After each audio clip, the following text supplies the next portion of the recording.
this music. It's called Johnny C. Bad. You've got the girls dancing up there, and all of the soldiers are drinking and laughing and having a good time. And it seems the girls are too. Whoopee. Hey, you're not out of the Empire. Get out of here. This game is so fun. I had to actually go back and watch a couple videos just to kind of get a feel for where I was at in the game. But yeah, this is part 11, and I am so sorry that it took me so long to get back to doing this, but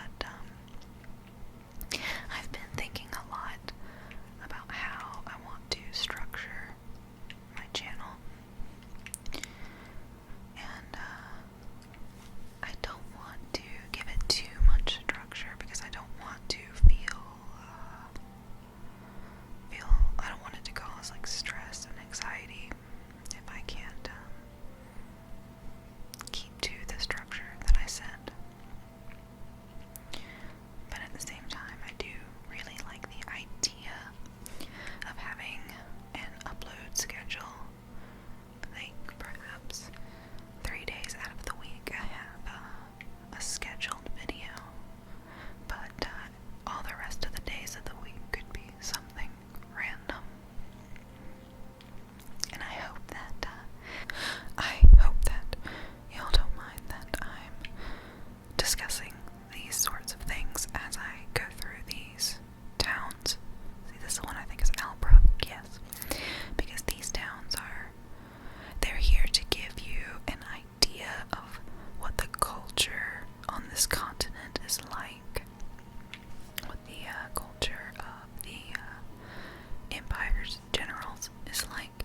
And I don't necessarily need to read everything for you, the viewer, to understand what's going on. So I hope you don't mind that I'm using the opportunity to discuss how things are going on the channel. And when plot points happen, I'll make sure to go back to talking about the game. I do feel that I am being extremely disjointed in this part. When I go back and watch the footage for editing, I'm probably gonna feel embarrassed. I'm probably going to want to cut out a lot of it. Also, since this is my first time using this particular setup, I am having to stop and adjust the microphone. I have the game is playing on the TV, and I have my Elgato hooked up from the TV to the Super Nintendo, and the Super Nintendo to my laptop, and then I have my microphone on an arm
stable.